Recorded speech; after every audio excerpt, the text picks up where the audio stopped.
Kalau yang populasi kan ketahuan gitu ya, berapa orang yang ada di suatu daerah, misalnya di Bogor gitu, ada berapa puluh ribu orang yang ada di Bogor, itu kan bisa dihitung ya, 1, 2, 3, 4. Besarnya pendapatan pajak juga bisa dihitung. Jumlah pemilih, misalnya dalam pemilu gitu ya, itu juga bisa dihitung kan ya, 1, 2, 3, 4 secara kuantitatif.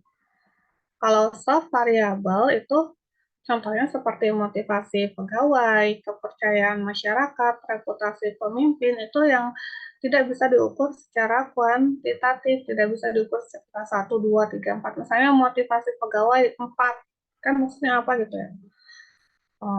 Biasanya ini secara kualitatif gitu ya. Misalnya motivasi pegawainya apa? Rendah, sedang, tinggi gitu. Kepercayaan masyarakat terhadap pemerintah seperti apa? Rendah, sedang, tinggi. Misalnya seperti itu ya. Reputasi pemimpinnya seperti apa? Baik atau buruk gitu. Itu yang soft variable. Jadi kalau hard variable bisa dihitung 1, 2, 3, 4 secara kuantitatif gitu ya. Kalau soft variable itu tidak bisa. Jadi seperti data kualitatif gitu ya. Baik, sedang, buruk, baik, buruk, tinggi, rendah gitu ya. Ada juga performance measure variable. Contohnya kayak rata-rata pertumbuhan penduduk, rasio kinerja terhadap biaya, pangsa pasar. Ini adalah eh, hasil pengolahan dari hard variable dan soft variable gitu ya.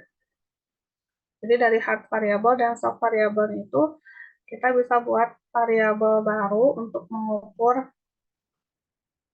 performanya.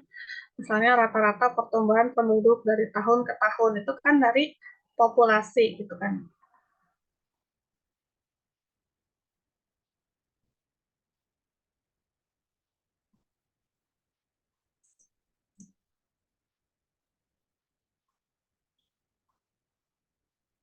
Nah, terus wah, kaget. Terus yang ketiga itu keterkaitan. Keterkaitan itu disimbolkan dengan tanda panah ya. Ini adalah variabelnya. Kalau di sini ya, variabelnya itu berdasarkan storyline yang tadi ya, ini itu ada promosi, ada pelanggan, ada kejenuhan gitu. Di sini kita lihat bahwa promosi dapat meningkatkan pelanggan. Makanya di sini ada tanda plus ya.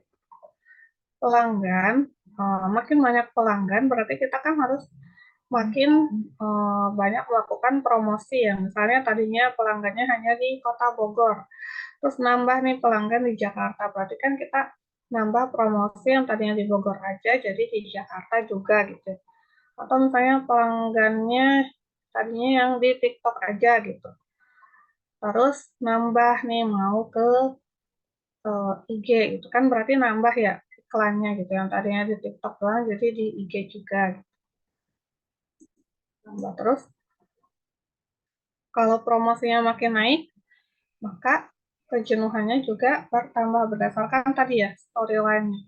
Ini dikasih tanda tambah juga.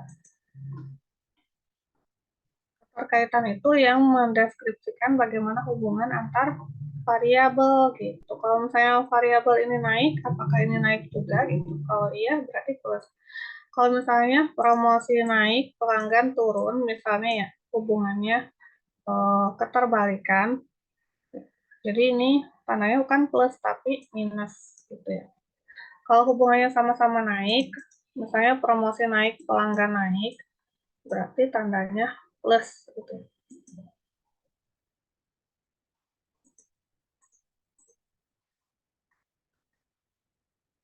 Terus ada juga looping ya, looping. Looping itu seperti bahasa pemrograman kemarin ya, berulang gitu. Kalau ini bentuknya kayak sirkular gitu ya, kayak bulat gitu. Contohnya promosi menambah pelanggan, pelanggan tadi menambah promosi juga bertambahnya pelanggan, berarti promosinya juga harus ditambah gitu kan.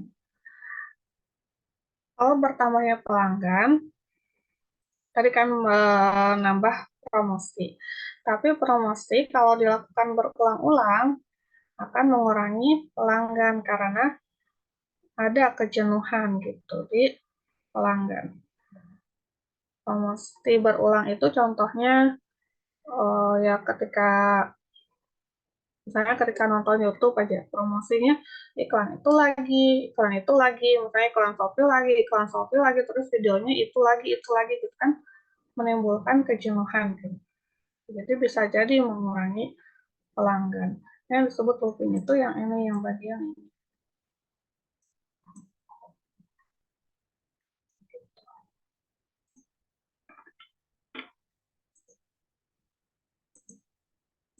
Nah, hubungan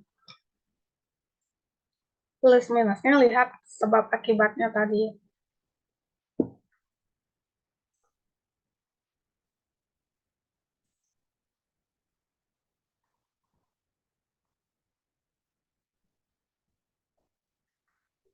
Nah, kualitas dari sebuah model itu ditentukan oleh yang pertama model yang dibuat itu dapat menjelaskan masalah yang ada. Kalau model yang dibuat itu bisa menjelaskan masalah yang ada, berarti modelnya bagus. Tapi kalau modelnya tidak bisa menjelaskan, ya berarti modelnya jelek gitu ya. Atau perlu perbaikan. Terus yang kedua, model dapat dipahami oleh pengguna dan pembaca model. Kalau misalnya kita baca model ini mengerti, berarti model ini bagus. Tapi kalau kita baca model ini nggak ngerti, berarti modelnya perlu diperbaiki. Terus yang ketiga, kualitas model tidak ditentukan oleh jumlah variabel. Maksudnya bukan semakin banyak variabel semakin bagus modelnya gitu ya, tapi ditentukan dengan hubungan dengan ukuran logis, realistis, sistematis, dan humanitis. Maksudnya ya sesuaikan aja dengan storyline-nya tadi. Makanya di awal kita harus bikin storyline supaya tahu ada variabel apa aja di dalam masalah ini dan keterkaitannya seperti apa gitu. Jadi bukan ditambah-tambahin gitu. Misalnya storyline-nya cuma ada promosi, pelanggan, sama kejenuhan. Tapi di sini ditambahin gitu. Misalnya apa gitu ya ditambahin lagi. Misalnya pelanggan laki-laki, pelanggan perempuan kan di storyline tidak ada penjelasan gitu ya tentang jenis kelamin pelanggan. Jadi nggak perlu di modelnya digambarkan gitu, cukup pelanggan aja gitu. Karena bukan berarti makin banyak variabel makin bagus ya, tapi hmm, yang sesuai gitu dengan storyline itu yang bagus, yang realistis gitu ya.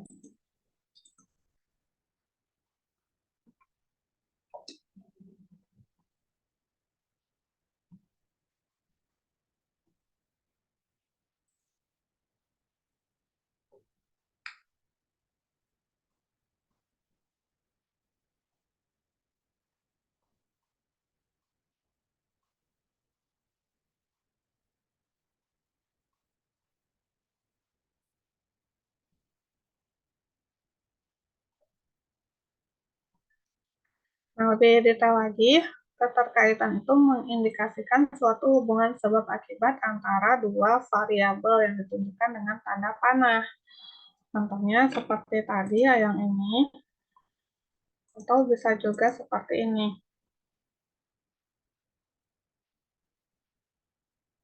Ini intinya sama sih, promosi meningkatkan penjualan, penjualan menyebabkan penjualan yang baik itu menyebabkan pelanggan puas, pelanggan puas yaitu meningkatkan promosi lagi.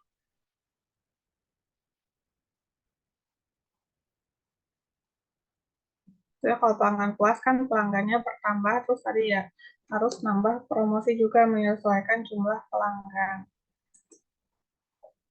Supaya setiap pelanggan kebagian gitu ya promosi. Nah, ada 3 jenis kemungkinan, yaitu dua variabel yang bergerak ke arah sama itu tadi dikasih tanda plus. Contohnya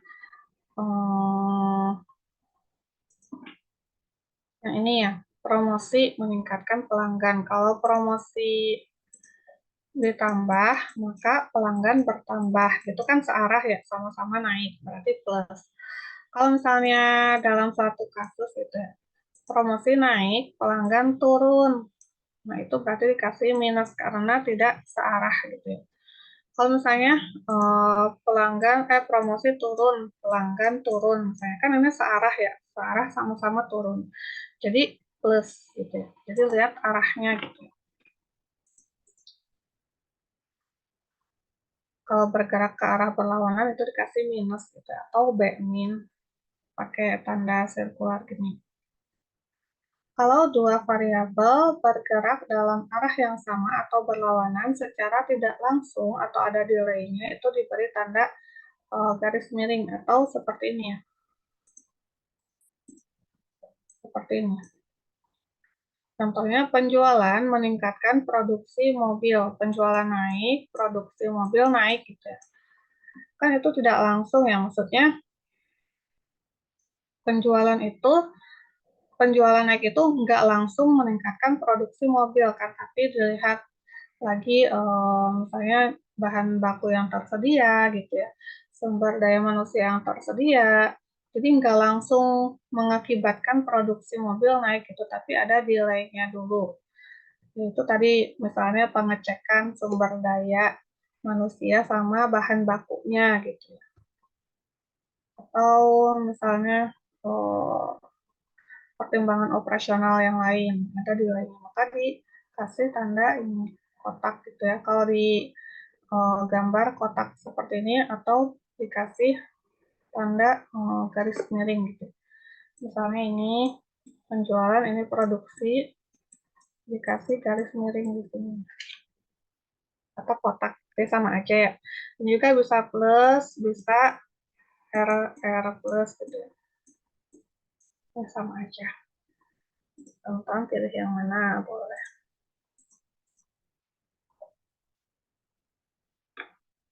Nah, untuk menentukan apakah sebuah looping itu balance atau seimbang, kita hitung jumlah minusnya dalam looping. Kalau jumlah minusnya ganjil, maka loopnya seimbang. Contohnya kayak yang tadi ini ya, minusnya cuma ada satu nih, berarti loop ini seimbang. Kalau misalnya minusnya ada dua, misalnya ini minus kan ada dua, tidak seimbang kan. Teman-teman perlu mengecek lagi storyline-nya. Apakah storyline-nya sesuai dengan keadaan saat ini gitu. Apakah ada variabel yang tertinggal atau keterkaitan yang tertinggal gitu. Dicek lagi. Makanya jumlah minusnya itu harus ganjil.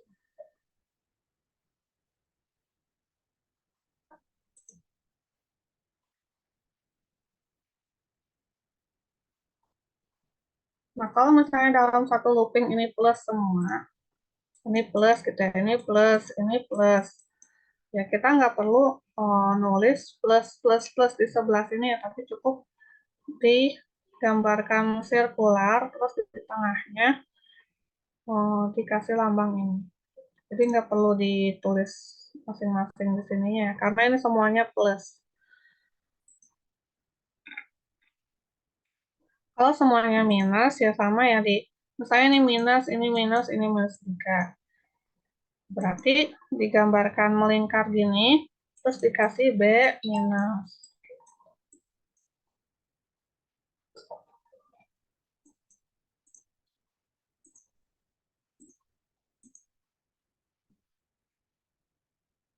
Seperti ini ya tadi.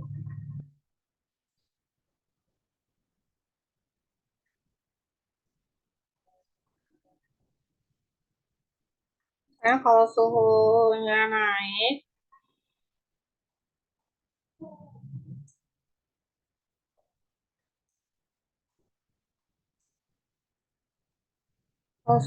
ya Pak, apa pakaiannya dikurangin. Maksudnya kalau anak demam kan nggak jangan ditutupin banget gitu ya bajunya, setipis mungkin supaya nyaman berkeringat. Yang nyaman gitulah ya. Kalau bayi demam kan nggak, jangan di bajunya tuh jangan tebal banget gitu. Kalau temperatur badannya naik, pakaiannya dikurangin. Bahkan kalau bisa mah jangan pakai baju terus ditempelin ke kulit orang tuanya gitu ya. Contoh, pernah dengar nggak skin to skin? Jadi bayinya tuh ditempelin di peluk gitu, skin to skin sama orang tuanya supaya menurunkan uh, suhu badannya gitu, supaya nggak demam lagi gitu. Nah, karena hmm, hubungannya ini apa tidak searah gitu ya, yang satu naik, yang satu turun, maka Bmin gitu simbolnya. Kita lihat temperatur badannya saat ini, apakah temperatur badan saat ini sama dengan temperatur badan yang diinginkan. Kalau tidak, ya disesuaikan pakaiannya. Terus sampai gap temperaturnya itu sama dengan 0 gitu ya. Artinya temperatur badan saat ini sama dengan temperatur badan yang diinginkan. Jadi kan temperatur suhu normal manusia itu kan berapa? 36 sampai 37 ya? 36 sampai 37. Misalnya kalau temperaturnya 40, misalnya demam tinggi, kita lihat gapnya gitu.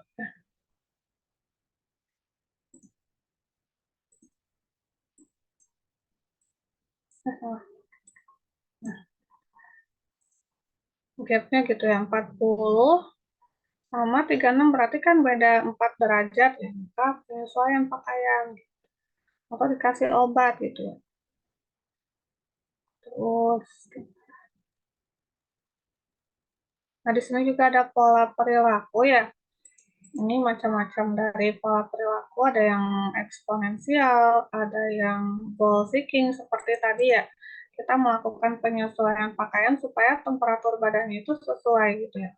Goal seeking tujuannya menyamakan temperatur badan dengan temperatur badan yang diinginkan atau yang normal gitu.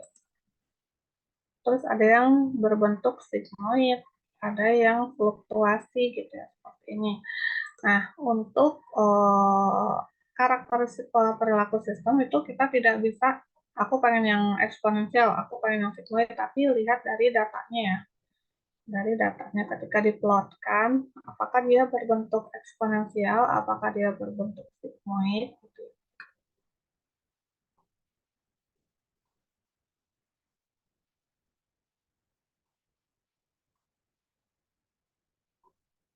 Gitu.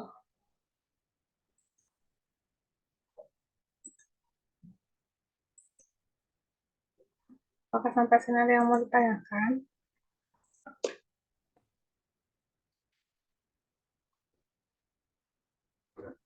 Tidak ada, Bu. Nggak ada, Bu. Oh gitu. Teman-teman coba cari kasus di bidang aktuaria ya, yang nanti penyelesaian kasusnya itu menggunakan sistem thinking. Misalnya ada kasus A, terus teman-teman selesaikan dengan sistem thinking, gimana tahapannya ya, tadi sesuai dengan yang kita sudah bahas. Nggak perlu sampai detail banget ya, tapi dijelasin aja masalahnya ini, cara penyelesaiannya ini. Kenapa cara penyelesaiannya itu disebut dengan sistem thinking. Itu nanti dikumpulinnya minggu depan ya. Hari Kamis pagi ya. Teman-teman untuk yang belum mengumpulkan tugas masih ditunggu ya di email. Jangan sampai kosong ya nilai tugas. Yang mana yang ini?